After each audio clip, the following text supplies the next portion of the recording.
in listen-only mode. Good evening, everybody, and welcome again to our resumption, part of our resumption of the Dissipation of Glamour webinars. We've been, so many things have been happening in the world which are destabilizing at the moment, so we've been focusing on that kind of thing, and also in general on the mistaken identity which causes people to act in a way which does not support the divine plan or purpose.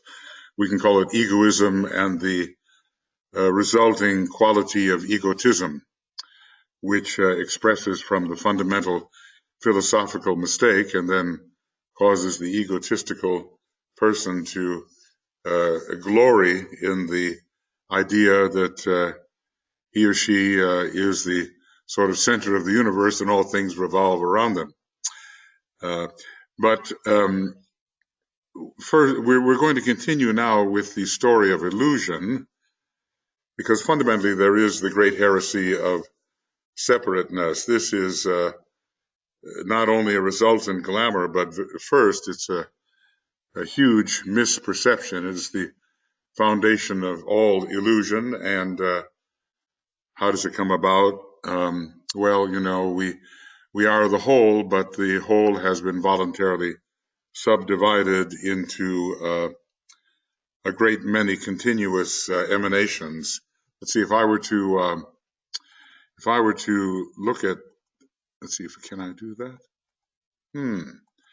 It's not allowing me to. I thought I could go from one to the other, but maybe I can't. Anyway, we may have to temporarily stick with this particular image, but the idea is there's a parabromic image. If I can find it, let's see. I'm not sure that I can. AAB diagrams, well, that'd be a good start. And here's another one, parabrom, it says. So let's see what happens if I try to open this. And, well, there it is, you see. And it does have, this one works. All right, so it does have the idea that from the great supernal unity, which isn't even really registered here, there are all kinds of emanative descents into lesser and lesser filaments of emanation. Now, relatively, the human being is a tiny strand of the emanation of the one. And our great mistake is that somehow we take the strand we are and the very limited scope of our environment and our perceptions, we take that for real. And in fact, it's not. It's just a huge veiling of the tremendous universal expanse of perception, which we on the higher planes, as we begin to abstract, begin again to observe. So we're all suffering from this problem of limited, mistaken identity, which results in egoism. It's the foundation of everything, as the Upanishads will tell us, and the Vedas will tell us, and Buddhism too will tell us that all the various demons that are running around have to do with this kind of misperception of who and what we really are. So we have to clear that away. And by the time the third initiation takes place, some of that clearing is beginning to occur, because we are susceptible to the monad, which, in the awareness of which, that problem does not exist. So anyway, maybe I can go back here a little bit to, that's the one. And I'll get rid of this because it just doesn't work. All right, when you leave something on for too long, it just doesn't work. All right, anyway, that's, did I get rid of both of them at the same time? Oh, goodness, I hope not. I'm afraid I may have done that. Well, anyway, so I'll tell you what, we'll have a little bit of an alignment. And then I'll review a little bit of the illusion problem, which we began to deal with about 2 months ago, but that was at the antechamber of the election and all the international issues which have come upon ignorant humanity at this present time.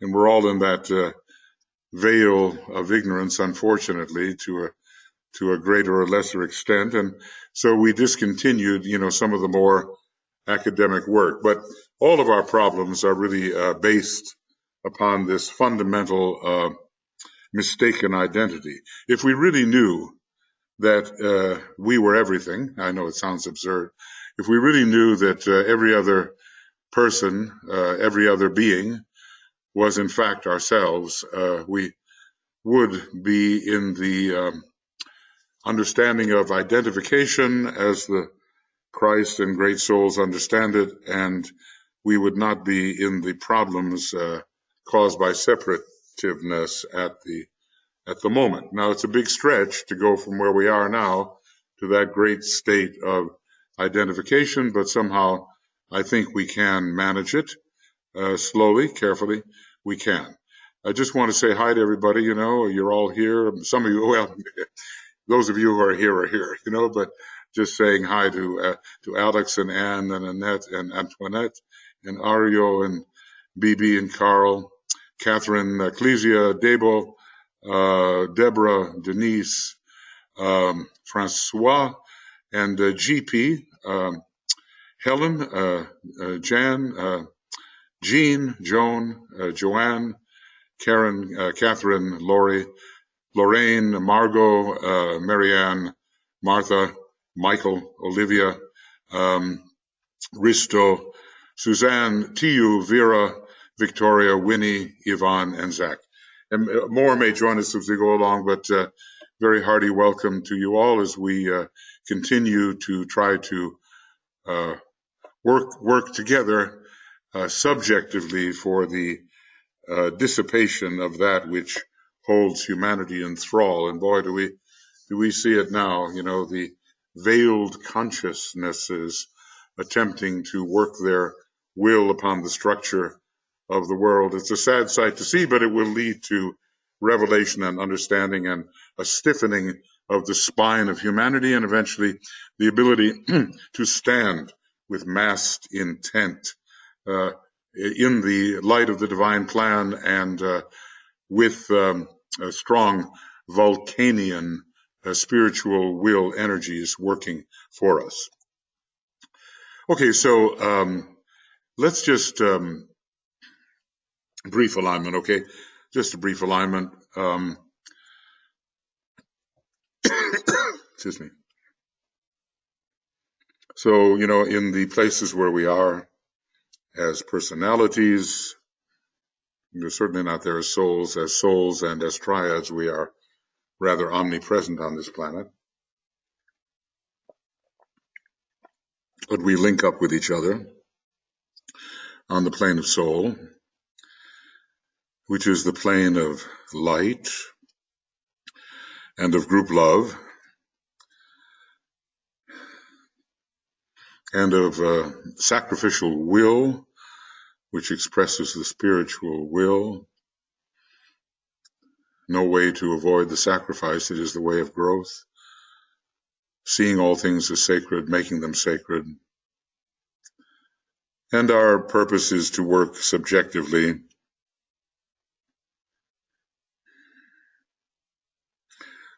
so that we can stimulate human consciousness through the removal of the obstructions and through evoking the incoming of revelatory energies, which will clarify and illumine that consciousness.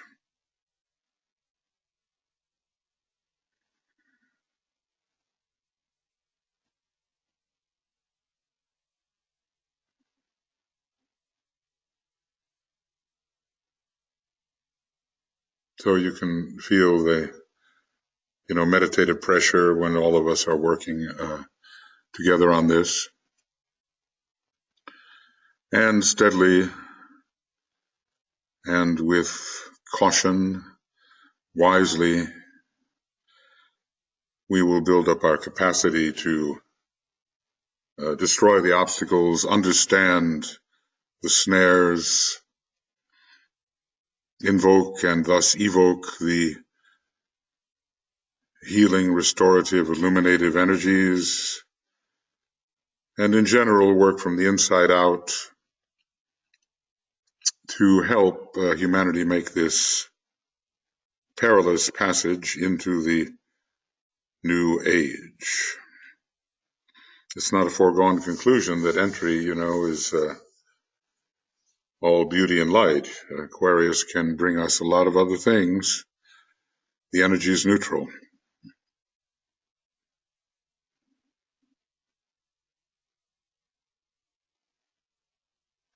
And so as a group, we do work together, and we will sound the Om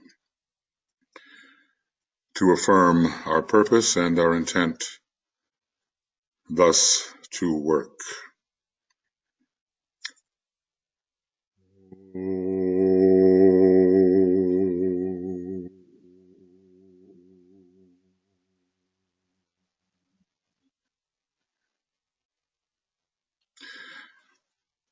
Now, what I'd like to do, little review, and also I want to just thank as well BL, Brett, and Joe for their presence on the staff, always helping us to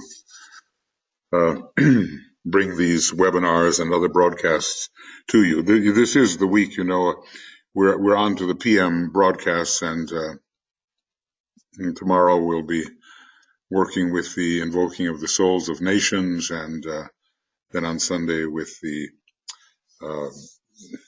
gathering or evocation, attracting the flowing golden substance for hierarchical purposes, money for hierarchical purposes.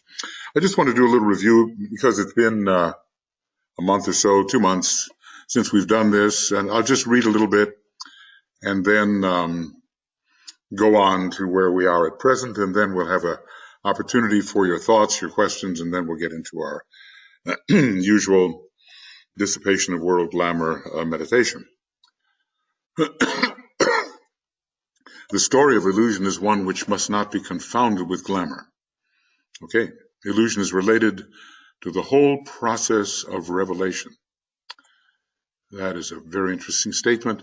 Glamour can be and often is related to the distortion of that which has been revealed. We just don't know how to receive it properly without twisting it and turning it around until the revelation no longer resembles what it really is, but has been fragmented and exaggerated and minimized in the world of our usual consciousness.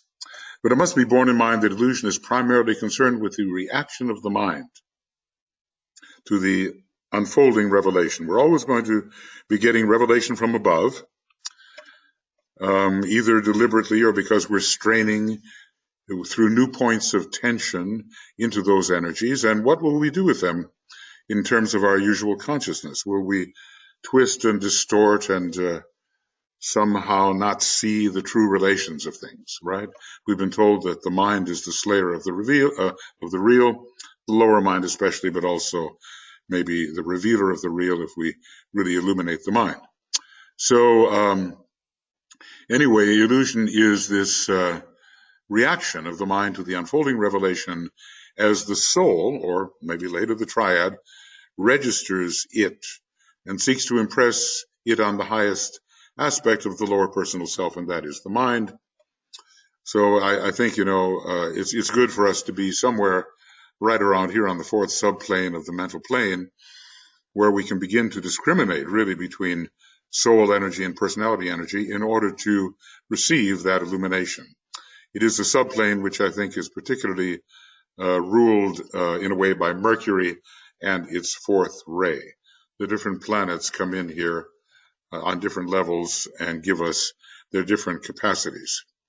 So anyway, illusion is therefore the failure of the mind correctly to register to interpret, what context are we in, what relations do the things we register really have to each other. Wrong relations is a big factor in misinterpretation, or to translate that which has been transmitted. Even when we're dealing with normal language, if we hear a word and we mistranslate it, well, there's not going to be understanding. And it is consequently, he says, a sin, if you care to use that word, of the intelligent and highly developed people. And, we hope that, that is what we increasingly are and become. Of those who stand on the path, which I believe we do, and who are in process of becoming rightly oriented. It is also a sin of accepted disciples. Even accepted disciples are prone to misinterpretation, okay? And that's a stage which either has been attained by us or lies as the next immediate objective between the first and second initiation. Somewhere when that second initiation is in sight, 1, 2, 3 lives, accepted discipleship becomes possible. As we see from those who the Tibetan accepted in the book Discipleship in the New Age, Volume 1 and 2. Okay, so highly developed people, those are on the path, accepted disciples, those seeking soul contact, they have to see through the illusion. Now, eventually that's going to require the intuition, and that's why what we're working on right now is called the technique of the presence, even though we are continuing to use right now the technique of light to work on glamour. I mean, I can see that this will be an ongoing process, and we will work also with the technique of the presence. And if you happen to be enrolled in the Moria Federation, there is a section where you study specifically illusion and where you use meditations concerning the technique of the presence. So when we have seen through illusion, we're ready for the third initiation. So we certainly have to overcome those temptations in the desert. And on our way to the third degree, we put together and fuse with soul infusion that which has been fragmented. I can never separate illusion from fragmentation. Well, all of this, can be seen. All right, so I think now a little more to be said. Our theme is therefore the theme of revelation and what happens to it when it gets misunderstood, misinterpreted. So he wants to clarify the world illusion and incidentally, the illusion in which we habitually live. Now, you say, well, goodness, I can go through the third degree and then I'm finished with illusion. Or maybe I can go through the sixth degree of Chohanship and I'll be finished with illusion. But the whole cosmic physical plane is illusion in a certain sense. And it's not until the ninth initiation, which is, well beyond what the Christ and the Buddha have achieved, that we really overcome the illusion of the cosmic physical plane. Now, we're dealing here with two methods of the unfoldment of human awareness. It has been progressive down the ages, says DK, and it's dependent on two major factors. One of them we did read and look at, and we'll begin with the second one after I finish reading this. So let's see, what do we have here? The unfoldment of human awareness. And dependent on two major and related factors. And we've been through this. We've been evolving for millions of years as human beings. Even if we came in from the moon chain into relatively early Atlantis, we've been evolving then on this chain for some 12 million years. That's a long time, and one day we'll get to see the movie of all of our lives put together if we can stand it. We'll probably be the only one in the movie house. Okay, the factor of the gradual development of the human mind through the processes of evolution itself, the development of the human mind. This might be regarded as the innate capacity of that which we call the mind, the citta, or mind stuff, to become more and more sensitive to the impacts of the phenomenal world. A person who has a dull mind, just beginning, not very mentally focused at all, it doesn't move as fast, it doesn't create the right relations, it doesn't respond to what really is. What was that?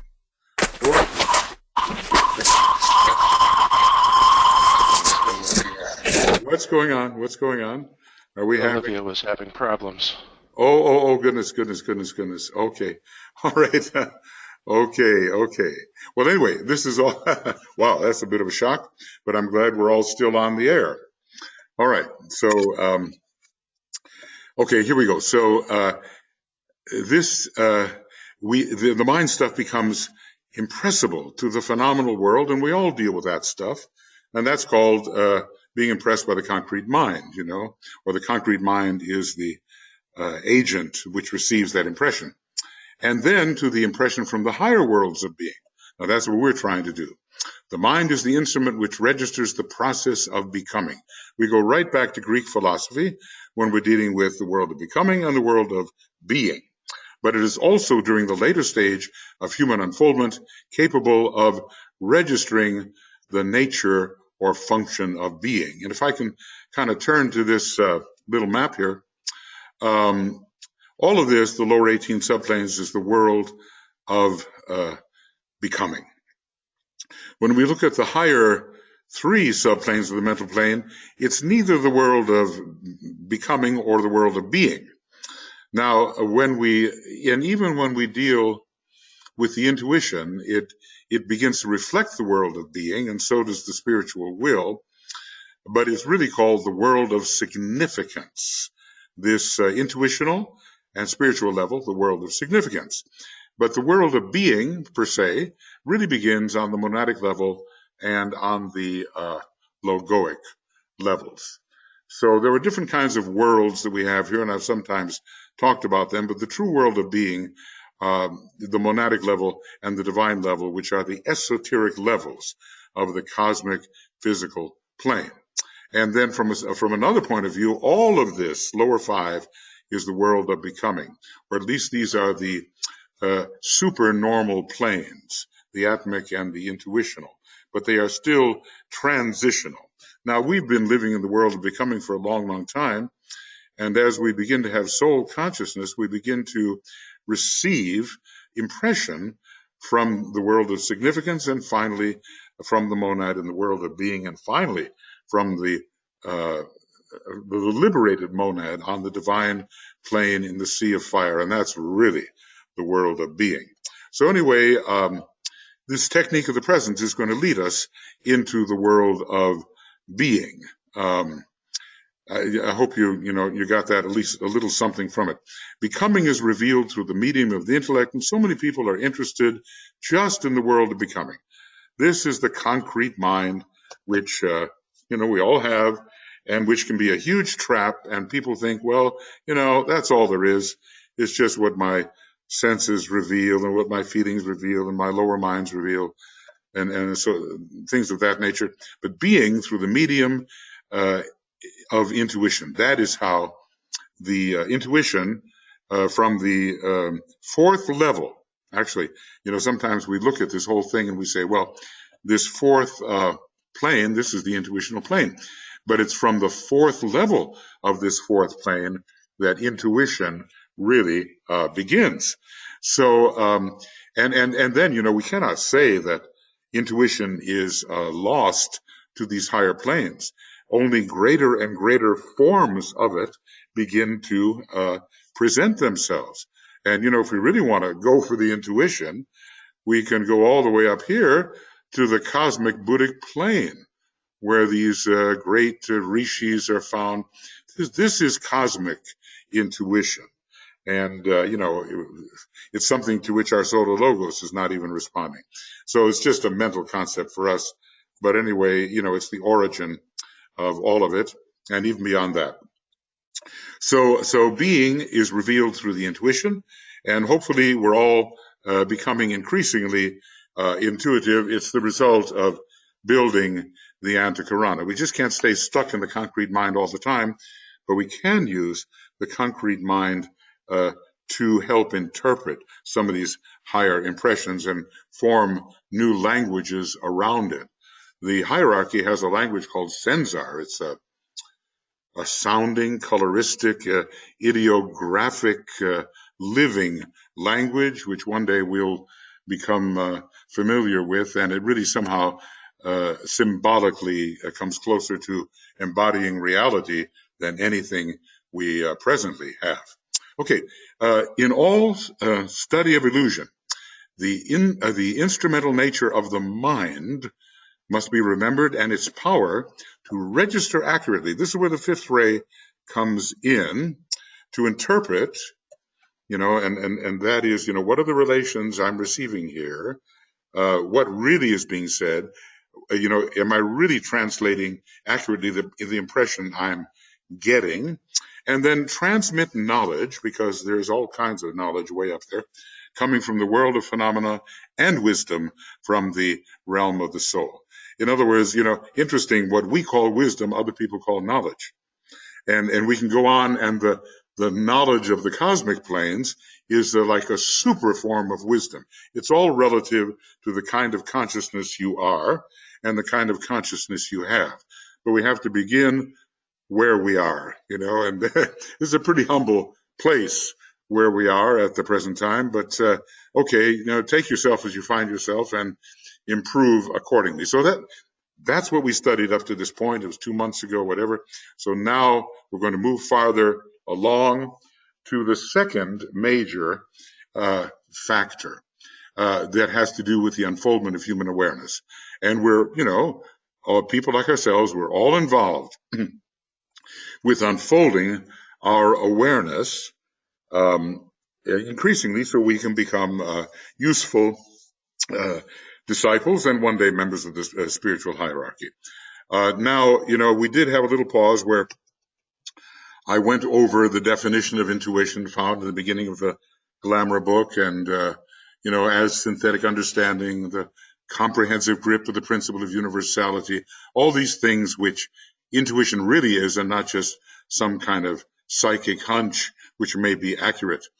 And we talked about illumination, understanding, and love as factors involved in intuition. I'm not going to go over that, but I do recommend that you go into the beginning of your Glamour of World Problem book, or into the CD-ROM here that you may have, and that you somehow read those things over again, because they are magnificent definitions. I've been doing a lot of work lately. At last, I've been able to return to this interpretive video work that I've wanted to do, and I'm working on the Rays and the Initiations Part 2, and I'm just so impressed by what Master DK has given us, and we might almost say what we'll, never be able to really assimilate in one life. It's extraordinary, the depth of what he's given us. So, keep up your studies, and don't imagine that if you're the graduate of any esoteric school, whether the Arcane School or the School of Esoteric Studies or the Moria Federation or whatever, that you have it, because you don't, and I don't. We just have to dig as deeply as possible, repeatedly, until the end of our incarnation, bringing in the power to assimilate what he has given so he can give more. So anyway, we're continuing now with the technique of the presence. And the second factor, which is involved with what we've called here is the unfoldment of, excuse me, the unfoldment of human consciousness, the unfoldment of human awareness. The second factor, the first was pretty much the intellect, and later, the higher mind and so forth. Now he's going to elaborate on that a little bit. What is this second factor? The factor of the method whereby humanity is made aware of that which is not excuse me, immediately apparent. Well, the revelation is always there.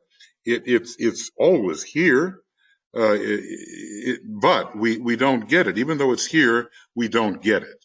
So we have to become aware increasingly of that which is not immediately apparent. It is apparent to higher minds than our own, and higher instruments than our own. And we have to take that whichever is, the truth whichever is, and it is immediately so, and make it part of our consciousness.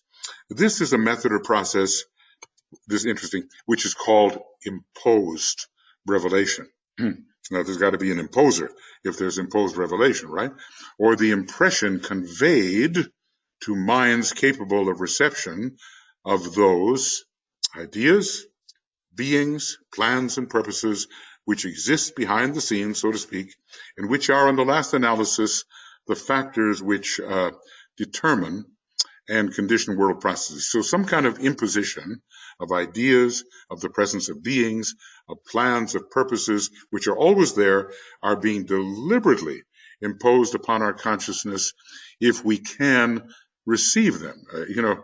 If these great imposing agents aim at someone who cannot receive, well, it'll just be a dumb note. There won't be any real response.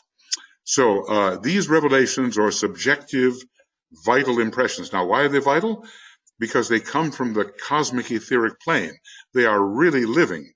The cosmic dense physical plane is not so alive. The lower 18 subplanes, the lower 21 subplanes, they are the dense physical body of great beings, but they're kind of brought in from an earlier system, and they are not really principled in the cosmic sense. But the vital impressions come from those higher levels where the etheric body of the cosmic beings is found.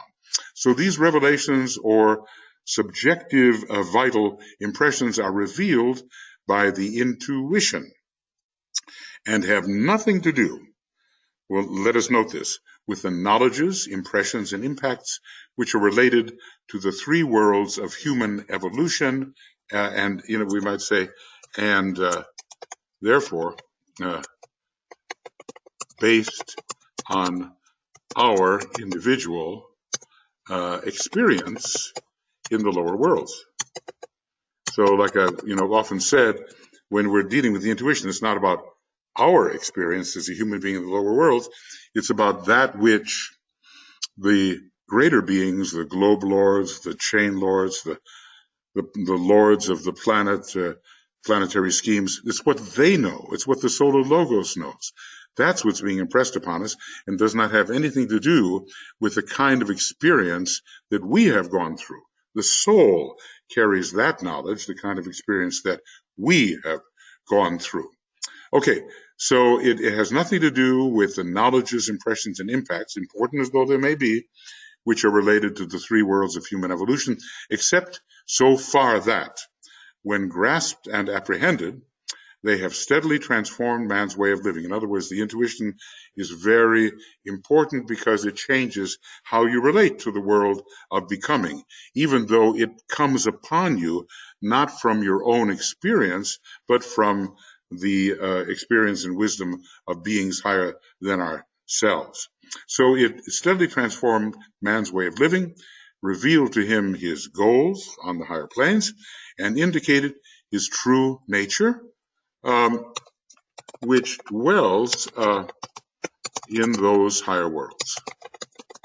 So what is our true nature? Well, for the moment, we call it's the monadic nature. It's the truest nature we can fathom at the moment. But, when you start looking at those charts over here, and you just say, well, what happens to the monad when it becomes one of seven and is absorbed into a higher that absorbs all the seven and on and on, the true nature of group consciousness will be revealed to us, and we'll discover that, although we think we are who we are, there's only one being doing this whole thing and having this whole experience, and we are that being, and the illusion of being less than that being, or being separate to that being, or being a fragment, those illusions disappear. The revelations given throughout the ages and impressed on the minds of those trained to receive them. Now notice there's got to be impressing agent somewhere. So, this is a deliberate act. Impressed on the minds of those trained to receive them, deal with the great universals, are concerned with the whole. As DK tells us in the rules, the macrocosmic whole is all there is, and lead to a developed appreciation of the oneness of life, and with high-low zoistic expression, everything is alive, everything has soul. There's no such thing as what you would call inanimate matter. It's all animated. It's all has soul. So that's some of the things that I've been trying to emphasize here: the great universals, the whole, the oneness, the hylozoism. When cyclically we deal with that group called Identify as Being. This is the kind of thing that we deal with. Okay, so these are the two factors that are involving the growth of human awareness. First, there's the mind, then there's the intuition, and of course, the impression from above, from the great beings who target those minds who can do something in terms of understanding. Two paralleling processes have produced humanity and civilization. One is the evolutionary process whereby the mind of the individual has been gradually unfolded, and we've all been doing that for millions of years, until it becomes the dominant aspect in the personality. And I assume for people who study Alice Bailey, the mind must be the dominant aspect, otherwise they can never stand it. And at the same time, a graded, wisely imparted series of revelations which have led humanity as a whole nearer to the inevitable apprehension of being. And the apprehension of being really does occur on the monadic plane finally, and on the logoic plane. These things impressed, imposed deliberately by those who are custodians of the plan and are wielding the great ideas and sort of timing out the appearance of these ideas so that they can impress our consciousness. They have led him steadily away from identification with form and into those states of consciousness which are supernormal from the ordinary human angle, but entirely normal from the spiritual, the spiritual triad. The hierarchy lives in the spiritual triad in terms of their consciousness. And for them, it's an everyday thing, but for us, it's what we're reaching into via the Antikarana. Let's see how far we can go here. I don't want to go too far. Putting this concept specifically into a culture monology, individuality has led to the steady perfecting of the mind, and we might think the soul is involved here because the soul is, in the way, the individual aspect of man. Individuality has led to the steady perfecting of the mind with its perception, apprehension, analysis, and interpretation. Now, we're all familiar with those kinds of acts because we perceive, we grasp, we analyze, we relate and interpret, whilst initiation, see, individuality is one thing, initiation is another, whilst initiation through the growth of the intuition. See, the Buddhic principle within the causal body is what makes initiation possible, the growth of the Buddhic principle within the causal body, and that Buddhic principle comes from the three interior petals and from the Buddhic plane, whilst initiation through the growth of the intuition brings about, when the mental perfecting process has reached a relatively high degree of development, which we hope is happening for all of us, the apprehension of the world of spiritual values, of unified being, and of intuitive understanding. Those are all minimally, let's say, these are minimally triadal in nature. This involves a consequent moving of the point of individual focus, from which a point of tension can be created, out of the world of phenomena into the world of reality, and what we call this usually, so we can remember, is the world of noumena. So that's, a word that Immanuel Kant brought forward, made more popular in philosophical circles, and it deals with the realities behind those objectifications, which we call phenomena. The lower use of the mind and its processes of unfoldment have produced illusion. So if we're simply concrete-minded, there will be dense illusion, whilst the unfoldment of the higher mind, the higher mind maybe can include the abstract mind, but certainly subplanes 3 and 2, and maybe subplane 1, the use of the higher mind, and later its use as the transmitter of the intuition and of higher revelation, sort of clothing the formless intuition into those concepts which are embracing many relations Okay, the unfoldment of the higher mind and later its use as the transmitter of the intuition and of higher revelation will produce the transfiguration of the three worlds of phenomena in terms of the world of being. Oh, that's a sentence, and what does it really mean? Taking a stab at it. The transfiguration of the world of phenomena, the three lower worlds are seen then, not just as isolated, fragmentary relations, but are seen as a derivative from the world of ideas and archetypes. So we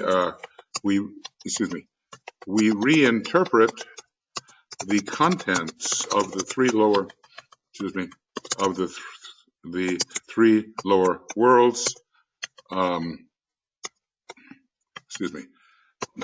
lower worlds. Goodness, I thought I had that. Well, three lower worlds. No, it's not going to give me that. Well, it should. Oh, pardon me, I'm going to do this. You'll find me doing this on various things. Three lower worlds, three lower worlds.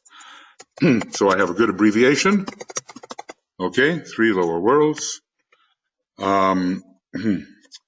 So the contents of the three lower worlds are now seen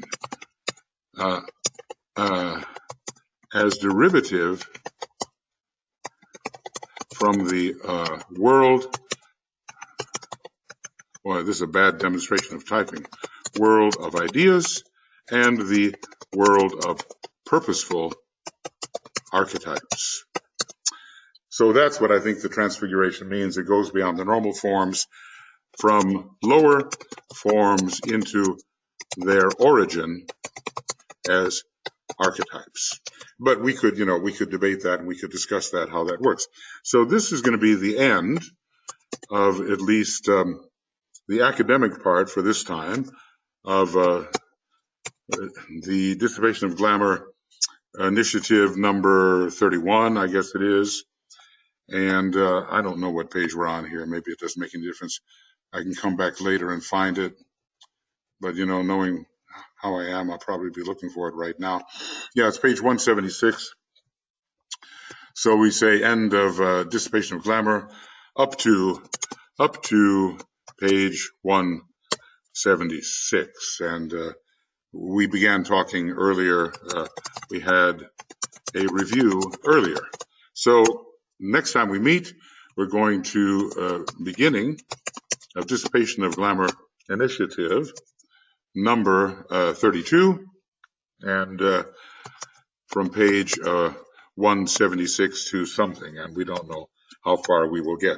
Okay, friends, well, this is deep stuff, no question about it, deep material, and it really has to do with how we develop aspects of our energy system with which we are not yet accustomed, to which we are not yet accustomed.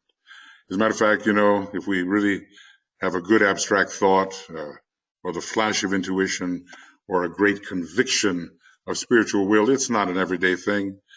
If you're like me, it's not an everyday thing. It's a rarer thing to have this happen. And through the building of the Antakarana, the possibility of these impressions is coming to us. So, and when these impressions do come to us, we're going to be in a much better position to help with the dissipation of glamour and the dispelling of illusion.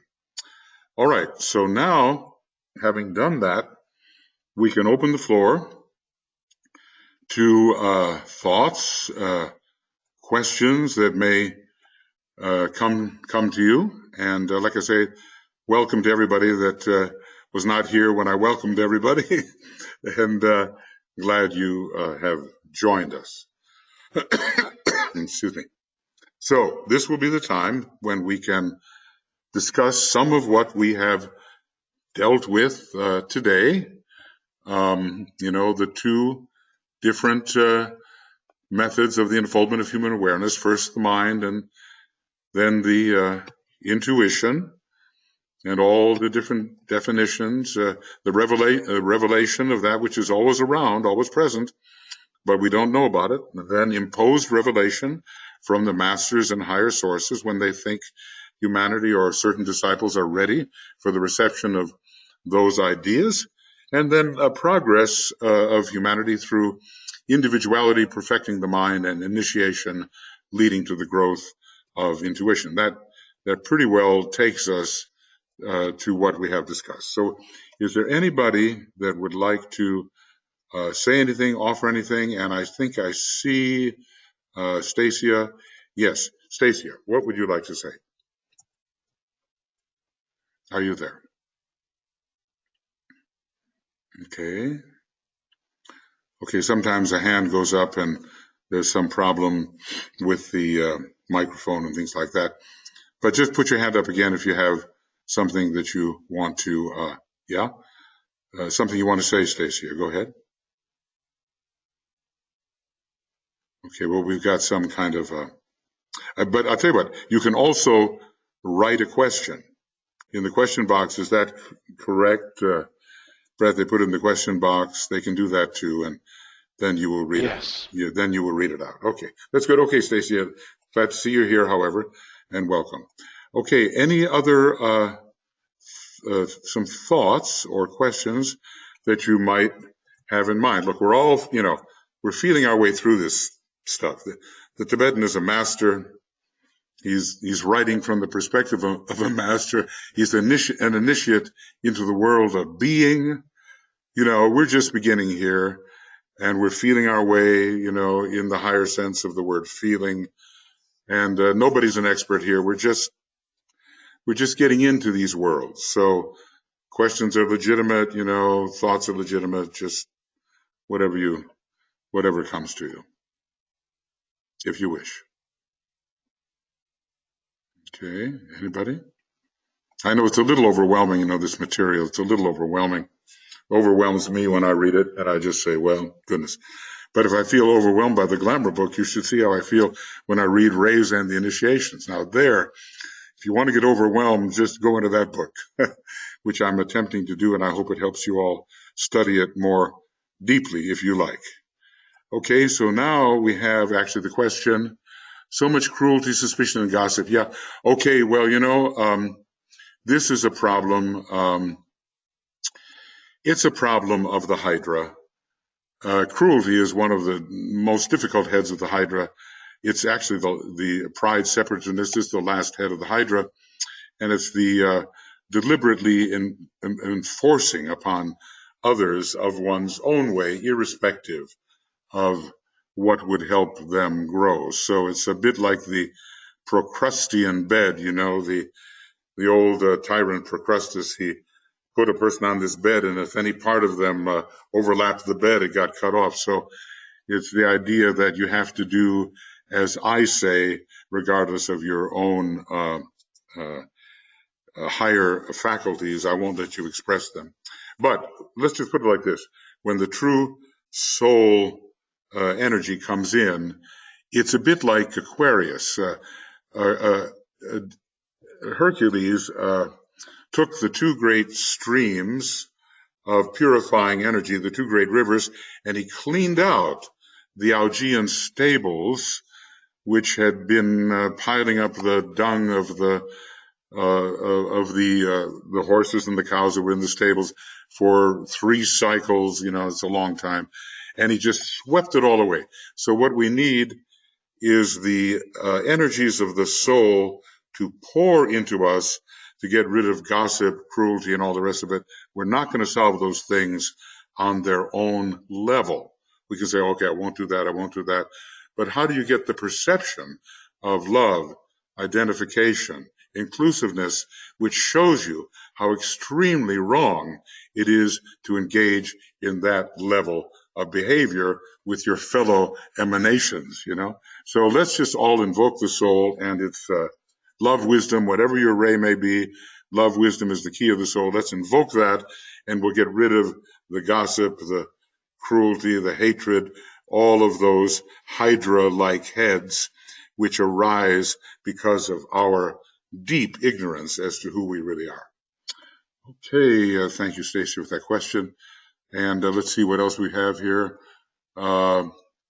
Suzanne, I wonder if the 12th house in esoteric astrology might somehow be connected with the concept of imposed revelation. Well, it's certainly a house which is capable either of deep glamour or of really refined type of impression, just the way Pisces is.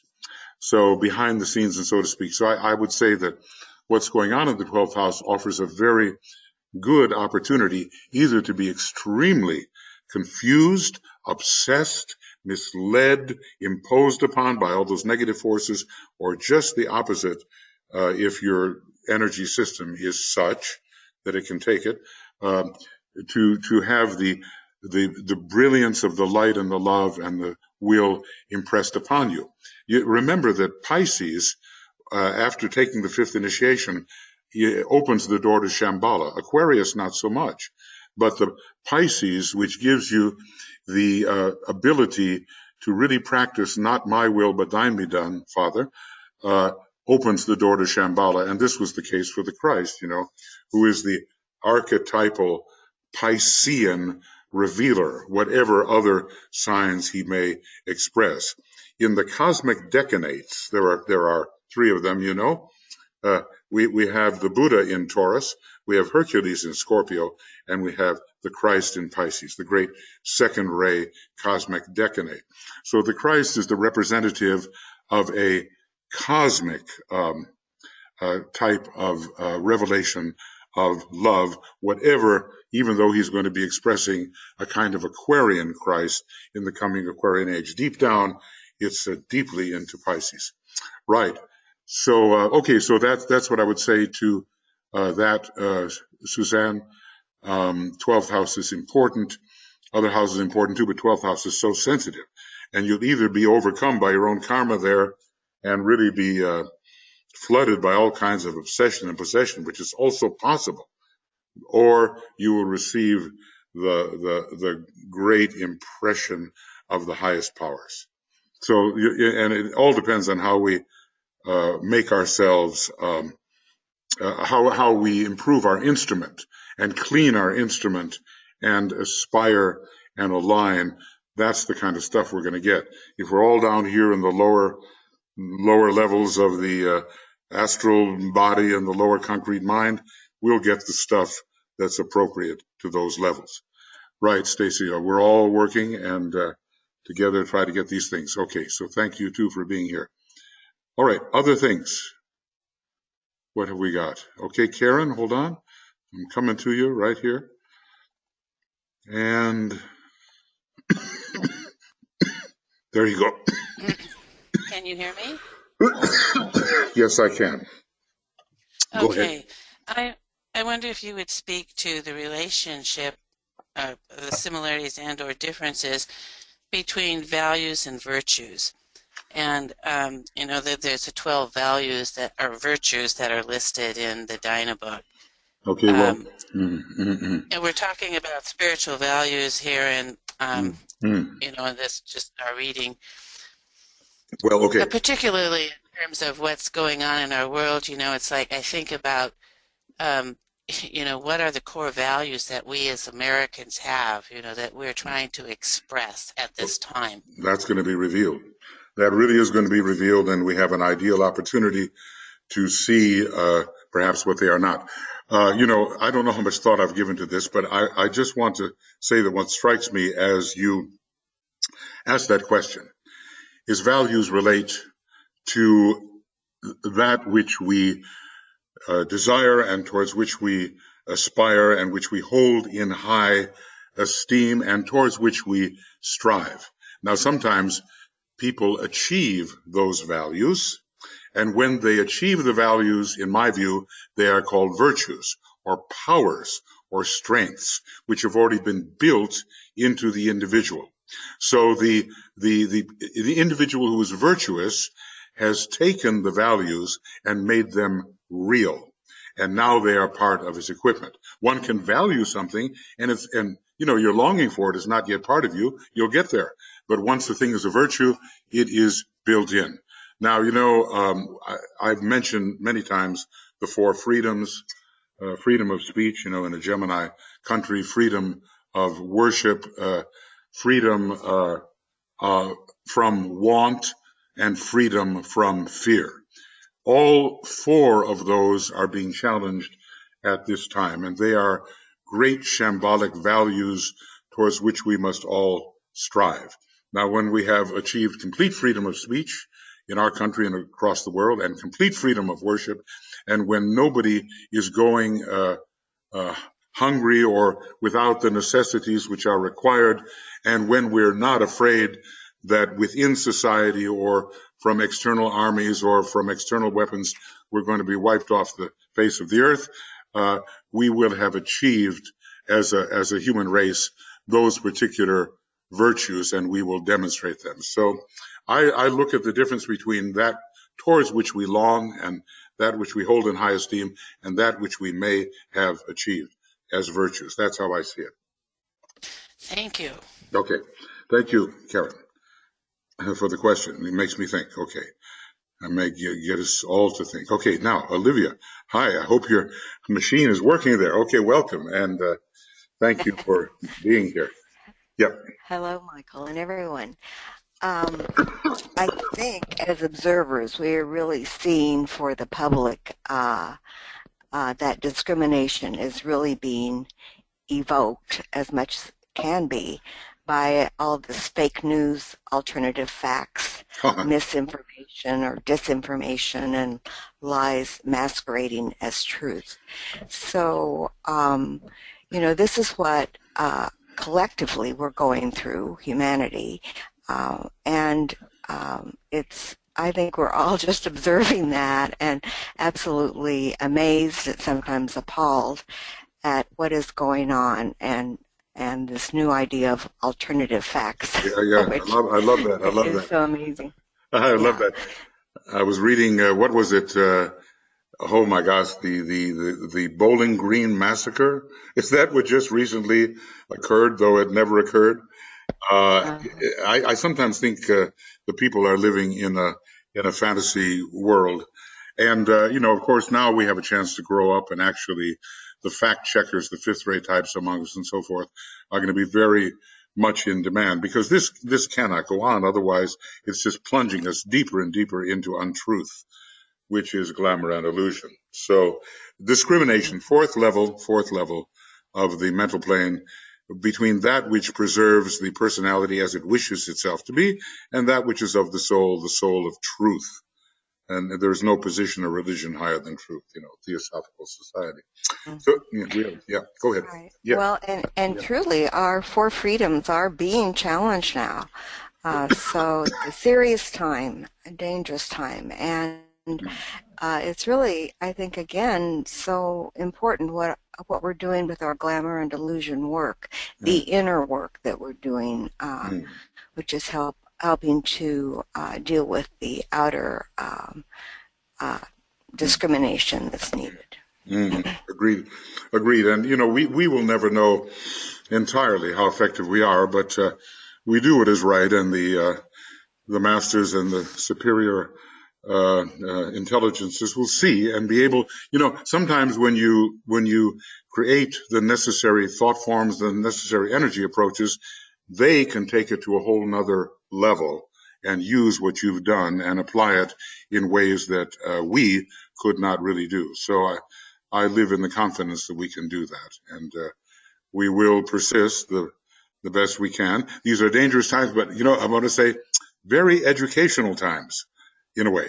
And I'm thinking about the old Chinese curse, may you live in interesting times. Well, these are interesting times, and finally we're going to adjust our sense of values.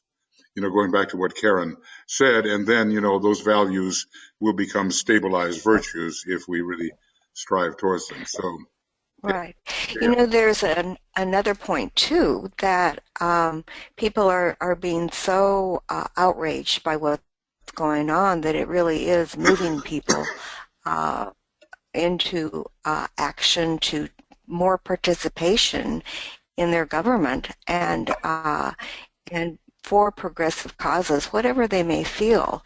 But this activation factor, I think, is really, really key in helping to awaken more of humanity to higher values, and is helpful in all of our efforts in what is for the future for humanity, eventually to prepare the way and take the first initiation. Well, as part of that first initiation, we can really expect that Pluto will do its work and will drag to the surface all of the unredeemed stuff. It'll be right in our face. And then in will come Vulcan with that spiritual will, and that will be a spiritual will response to all of this ancient unredeemed nonsense. And, that's what we can look forward to. I mean, the going will get rough, but I do believe that humanity is being put to the test now. Will it stand up for the higher values, and will it exercise the virtues which it has to assist in making those values real? I do believe it will happen. I do not believe that we will fail in this, and I think it's all part of the preparation for the reappearance of the Christ. So let's enjoy the trip. It's going to be interesting, and each one of us will be fighting this out in our own way and making a contribution in our own way, in our own group methods as well.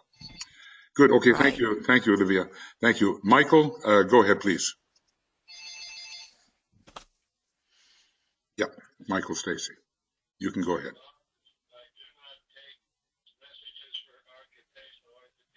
Now, let's see. Is that Michael in the distance? Okay, I'm not sure. Are you there, Michael? Are you there? Maybe he walked away from the phone anyway. Maybe he'll come back. Okay, just a few more things. Anybody that would like to offer a thought? Whatever? Yes. Michael, are you back? Oh, no, this is Brett? Okay. No. Yes, we have written comments from Stacia. Okay. Let's see where we are here. Okay. I'm going to try to put it up there for everybody to see. And had a dream about Walter last night. He was sitting in a chair observing and smoking a cigarette. Walter, oh my goodness, I wonder how Walter will feel about that, especially if it's our particular Walter. But okay, let's just say, we do have the free will, yes. And at the coming conference, we're going to try to learn about what really is the will, because two first-rate planets are very much involved in the preparation for the reappearance of the Christ and for the externalization of the hierarchy, and they're not always easy or pleasant to deal with. The first is Pluto, and a lot of times you don't want to see what's hidden and unredeemed, but it comes up and we deal with it. The other is Vulcan, the application of the spiritual will, the will of the soul, when the soul of the individual or the soul of humanity grabs and says, okay, now we're going to behave. This, I hope, at our coming conference, we will get more and more deeply into, and I hope that many of you who, even though you live far away and so forth, will be able to come to our new venue and join us for our 31st conference, which begins with the ceremonial workshop on May the 2nd, a week of pre-conference and then a week of full conference, and it'd be great to have you there indeed. Okay. So, yes. Now, Michael, are you there? Michael Stacy, are you there? Okay, so because maybe Michael has given us a written comment. Okay, so what has he said here? As members of the new group of world servers, we have been given 6 means of conduct, and let's see, those are. I wonder if Michael will write them out. I know what they are, the laws and principles, I believe, the laws and principles. But I don't necessarily have that in front of me at the moment, nor have I memorized them. I could go hunting, but if Michael could bring them up and show them to us, or do you have them, Brett? Okay. No. Okay, so I'll tell you what I'm going to do, just for the fun of it. I'm going to try the quick way and see if I get their laws and principles. Well, there are 4 4 references to laws and principles, and let's see what we get. Laws and principles to control the coming era. Let's see what the next one is. Okay. Laws and principles as themes for meditation, 6 themes. So this is what he means, for sure. Okay, and, well, somewhere in here, they exist, they have, if anybody can look that up and save me the effort of going on one of those hunts, I would appreciate that. So, let's see. The laws and principles, I know group work is there. The task is in meditation to establish the knowledge of and functioning of those laws and principles which will determine the coming era. And there's, group work, and there's I should really, if I were at Meditation Mount, I would have these totally memorized, but I don't. So if anybody can come up with them, just let me know, and we can look at them. That would be good. Okay. All right, friends, we're getting there. We're getting there. Michael added another comment. Okay. And to see. Do not exhibit partisanship or attack through writing or speaking against any ruler, government, or national activity. Hatred ceaseth not by hatred. Hatred ceaseth through love. Well, this is very, very good advice, and sometimes I think about this,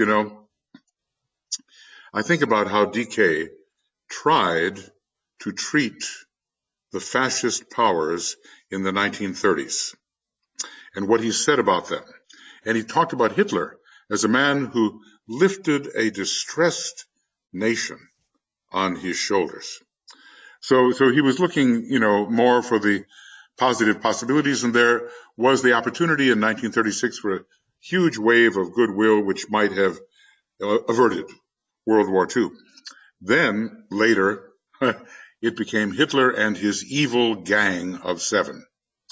So, at a certain point, perhaps the stark, naked, terrifying truth does have to be told. But of course, we don't begin that way. We try to give the benefit of the doubt to those who have opinions that are differing from our own.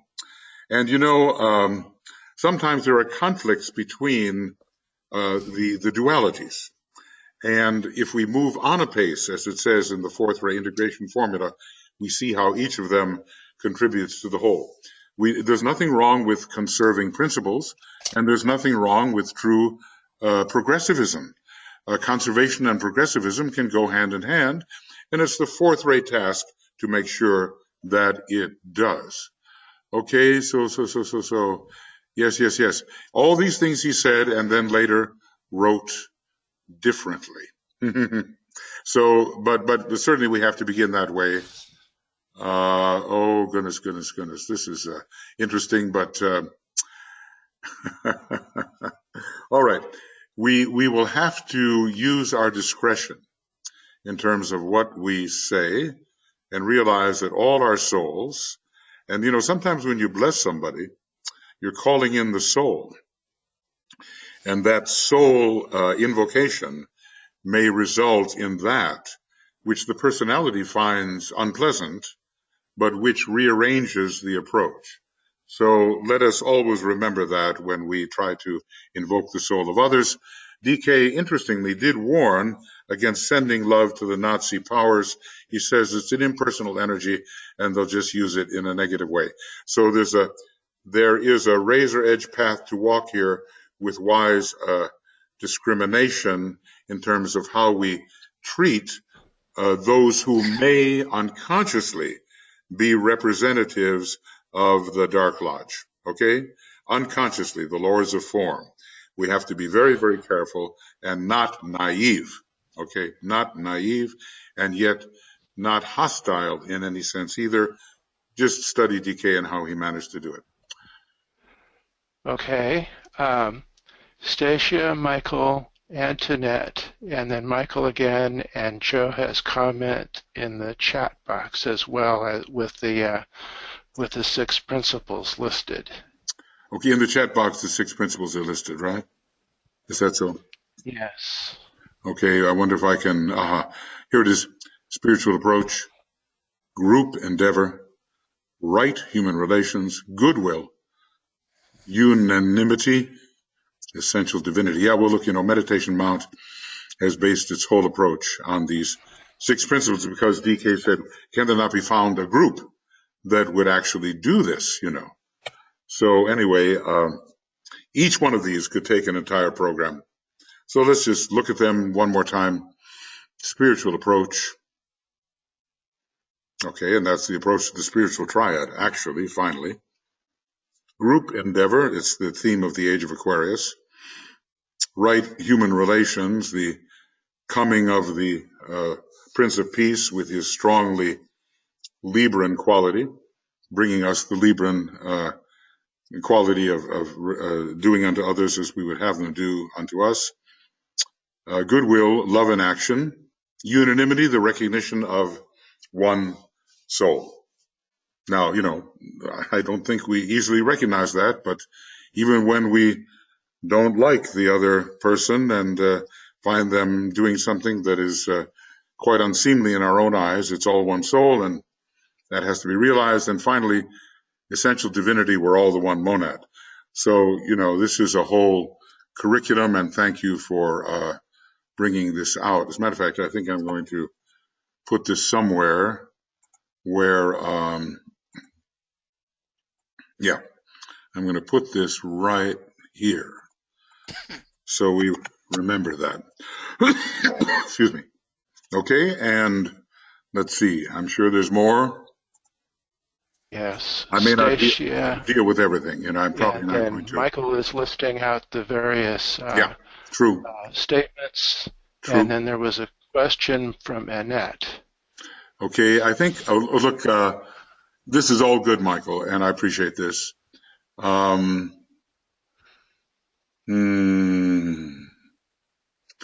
that's it. That's exactly what it is, and Antoinette, that is correct. The 6 are exactly that. The law of group endeavor, law, et cetera, and the principle of goodwill, of unanimity, et cetera. So what's the difference between a principle and a law? Well, I think which is derived from which, We could say these principles are absolutely built into the structure of things, and they form laws which are the will of a greater entity, and they have to be followed, and there's no evasion of them. So there we are with that. And, I'm going to be careful that we don't run too much over. Let's see. Brett, can you copy these things that Michael is sending? I can't do that very well. Maybe you can. And just put it underneath. And there is a piece, says Stacy, which passeth understanding. And all of this is part of the approach to the 3rd degree. That the holy ones whose disciples we seek to become show us the light we seek, give us the strong aid of their compassion and their wisdom. There is the peace that passeth understanding. It abides in the hearts of those who dwell in the eternal. There is a power which maketh all things new. It lives and moves in those who know the self as one. May that peace brood over us, that power uplift us until we stand where the one initiator is invoked, until we see his star shine forth. So this is a great mantra for the 3rd initiation. And even though there is that peace behind the scenes, and it is the peace of Shambhala, we are compelled to battle in the lower 3 worlds. That's what DK said. See that you battle. He said you must. Okay, and being a warring group of monads, we have no choice until we reconcile the opposites and become the true, on this planet, the true adjudicators between the pairs of opposites. So all of these are very good principles, and try to copy down what Michael said, and maybe we can send this to everybody as important principles, and we'll send the laws and principles to everybody if you can grab hold of them, Brett or BL or Joe, and then we'll be in good shape. All right.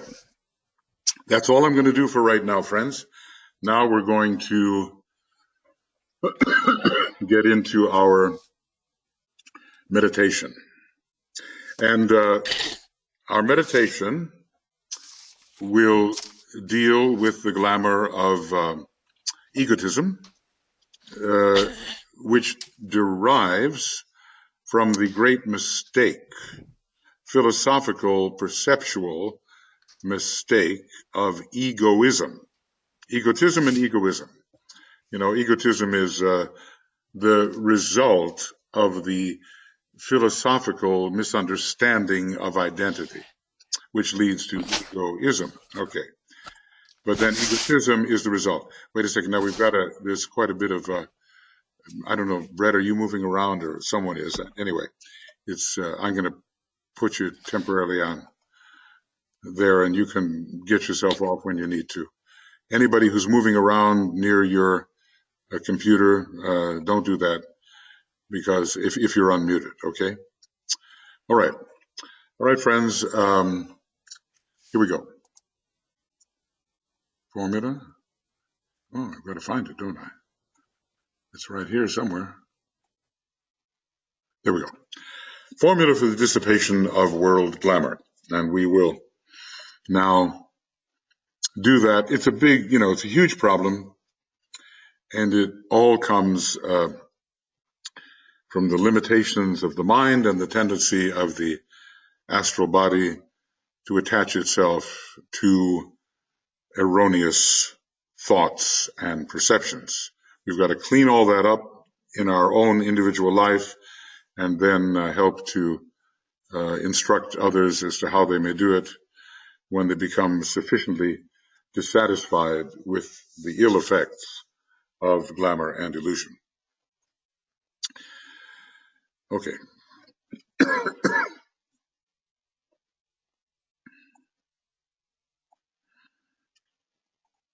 So we have, some 47 of us here, something like that. We're not going to name everybody, right? But we are going to realize that we are a willing group and we are working together in different places, but essentially united as one soul. And we'll have some silence as we realize our togetherness in this process, reaching out to each other as if on the plane of higher mind, where soul light, soul love, and soul sacrificial will are the energies prevailing.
Now,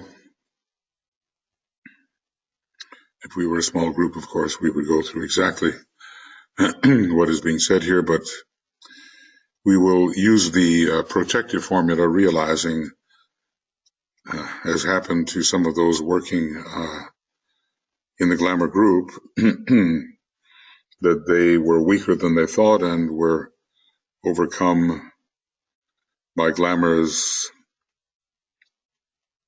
against which they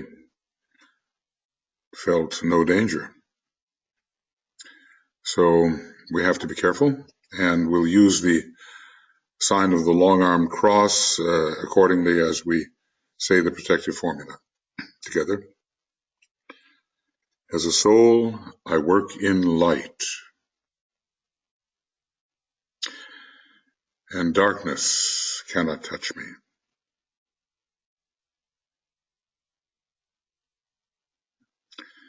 I take my stand within the light.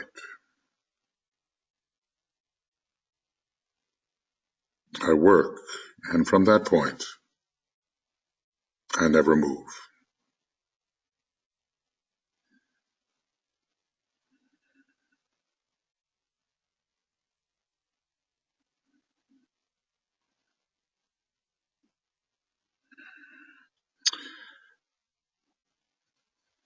It's important not to be overcome by the very thing that we're seeking to dissipate. And then we go through the 3 preparatory stages. There is a dual light of the personality. We visualize them, the light of matter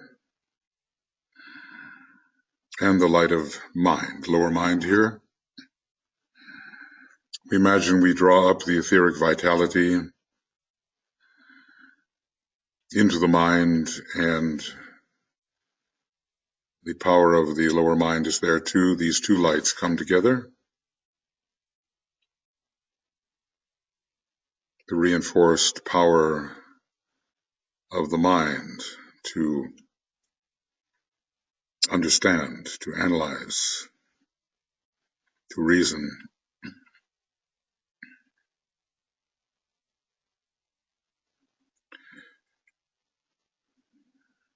Then we have a brief little meditation on soul contact, and we imagine that we recognize soul light.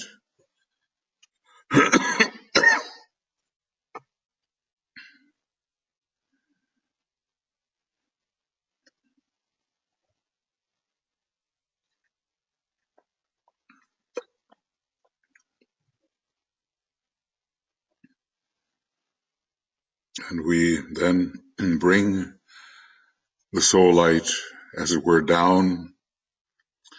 It's not really up or down, but we bring it down onto the lower mental plane where the mental energy is found and the vitality of matter, and fuse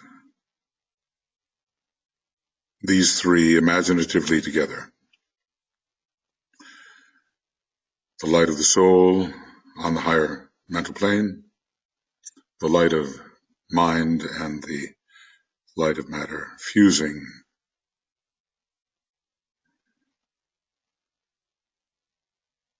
imaginatively together.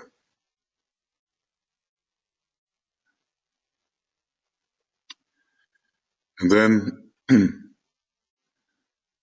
we will say, as if together, the light is one. And in that light shall we see light. This is the light that turns the darkness into day.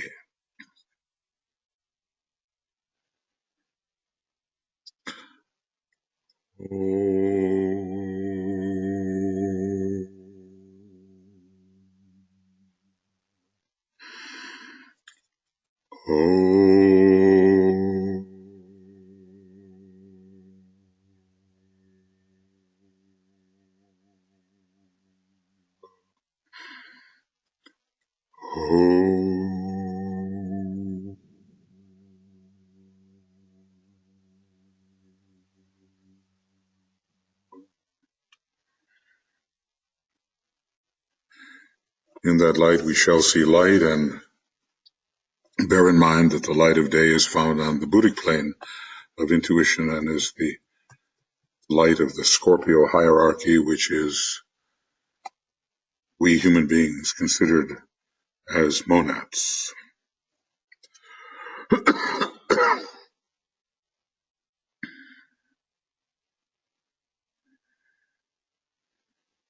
So our light is a great weapon, and it's also an organ of further revelation. Then we use the formula.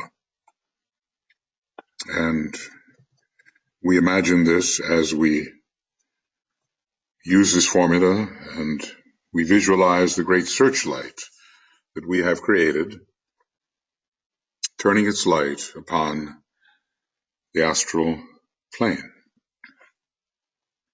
So we say together, radiance are we and power. We stand forever with our hands stretched out, linking the heavens and the earth.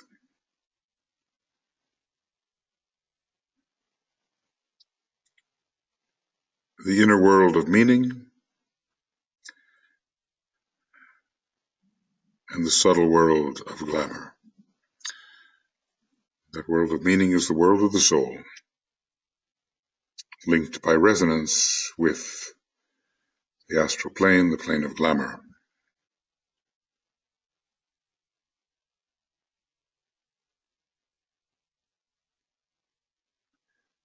We reach into the light and bring it down to meet the need.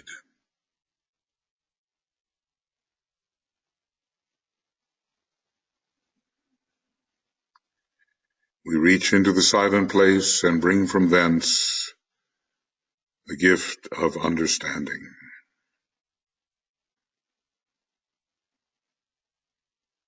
Thus with the light we work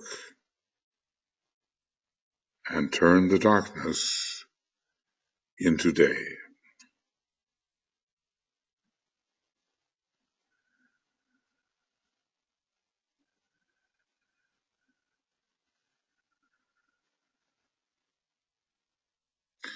Now we're going to strengthen our beam of light, which is extending imaginatively onto the astral plane, into the swirl of clouds and smoke and veils, the serpent of illusion, as it is sometimes called.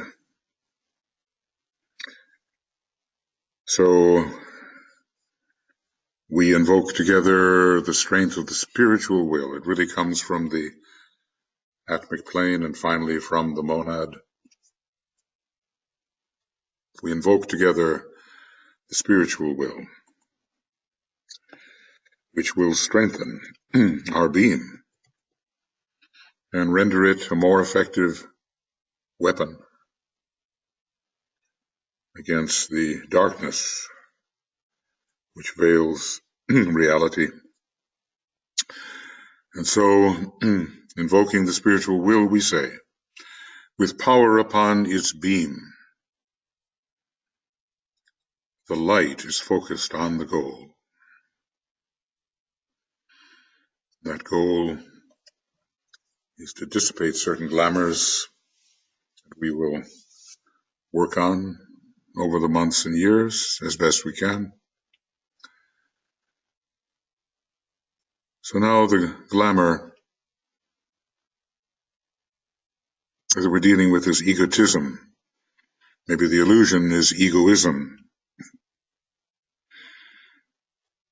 And this seems to make people quite satisfied with their own point of view and their own identity as a representative of that point of view. And it exaggerates one's own importance within any particular context and prevents the divine plan from really getting through and allowing for the expression of the will of the many, because the egotistical one takes up too much space, too much time, and negates the fuller expression of the will when everyone is allowed to express that modicum of will with which he or she is endowed. We all have part of the will to bring through. So, we're going to deal with the glamour of egotism,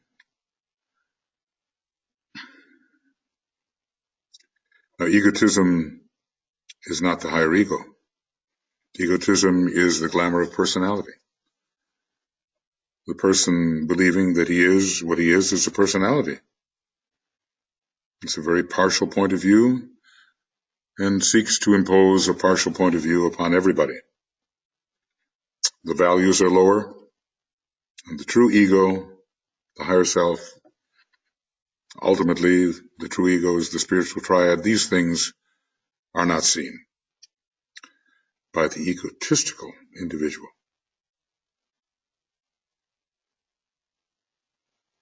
You oftentimes have to have that lower ego suffer in order to break its boundaries.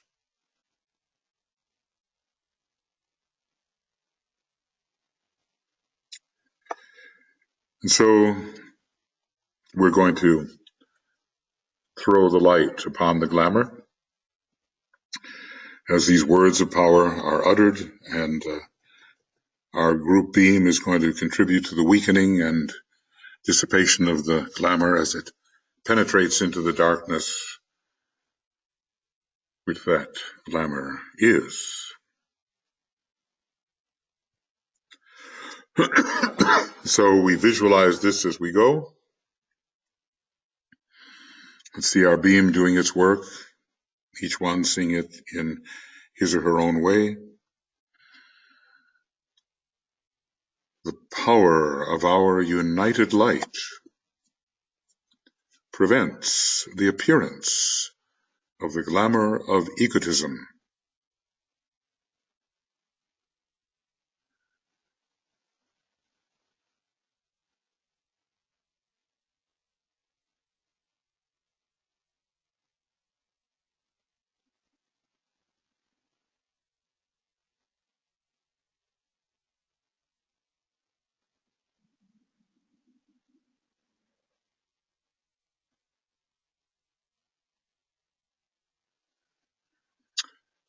The power of our united light negates the quality of this glamour from affecting humanity.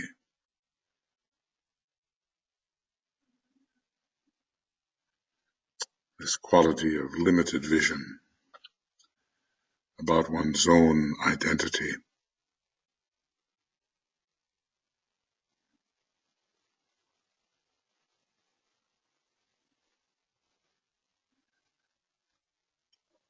DK warned of the dangers of the stage when many would be going through the development of their personal identity.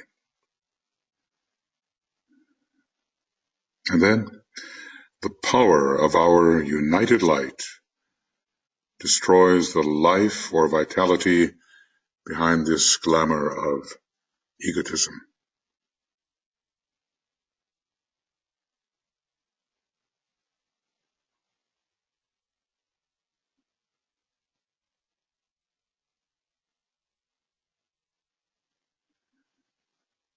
So there's no vitality left to support it.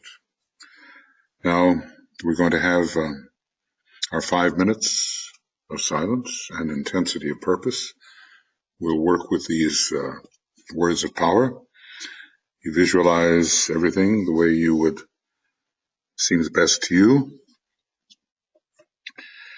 The work is seen preceding the dissipation of this glamour, and in its place, the appearance of something much, much better, which is the realization of the union of all human beings with all life forms. The sons of men are one, as we know, the mantra of unification. So we destroy, dissipate, and see a replacement. And we begin now.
So we can work on that. It's obvious that the antidote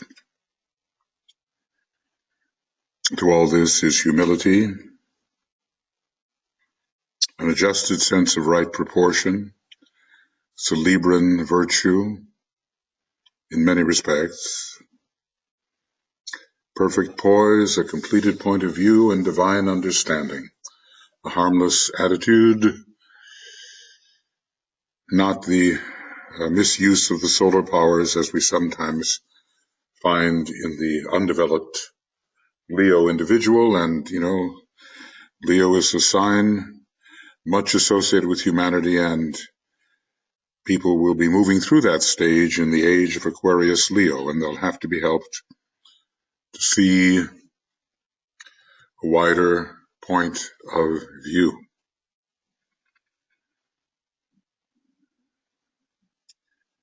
So the clouds are dissipated in our imagination.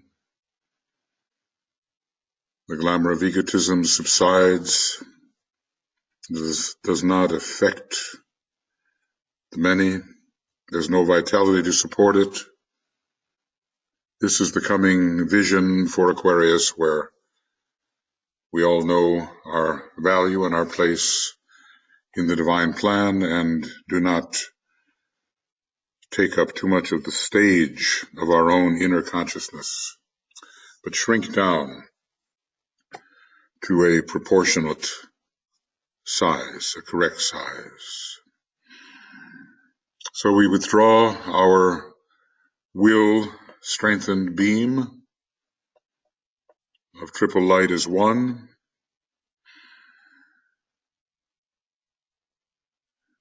And we turn that off. And then we sound the Om 3 times, realizing that the day will come when the Maya of the etheric plane, the glamour of the astral plane, and the illusion of the lower mental plane will be no more. So with each Om, and we'll move from Maya, glamour, illusion, the dispersion of Maya, the dissipation of glamour, the dispelling of illusion.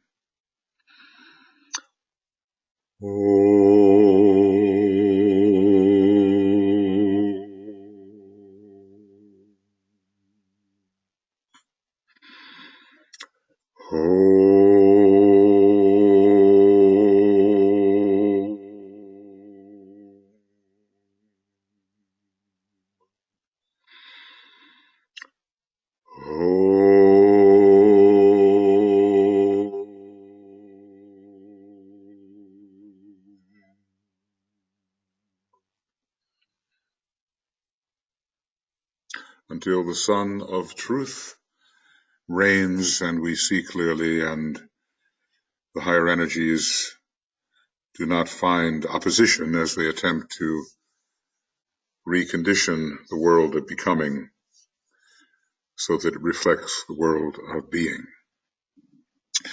Okay, friends, thank you for being here. Olivia, Tuija, and I are glad you are attending.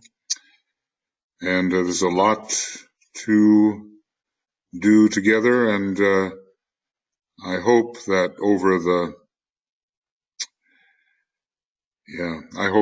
the next months and years, we can get so deeply into Master DK's work that there's no question about whether we have assimilated a great amount of it. It's difficult, of course, but we can certainly assimilate more than we have, and that opens the doorway to the third great installment that he will be giving from 2025 onward, as he tells us. But of course, what he can give is proportionate to what we assimilate of that which has been earlier given. So, like I say, in our Ask program tomorrow, we're working with the destiny of the nations. It's Saturday, and then on Sunday, the attracting of money for hierarchical purposes. That's all on the PM schedule. Then we go to the AM schedule starting Wednesday of the succeeding week with our triangles meditation. The indispensability of the triangles work, very close to Master DK's heart, as he says. I'm sure there's plenty of occult hints in that statement. Okay, friends, thank you, and we'll be seeing you in the mind's eye, as it were. Take care, and we'll see you soon, and then full moons are coming up and so forth. We'll keep working on the subjective level, doing everything we can internally to help things work out better on the outer levels. Bye-bye for now.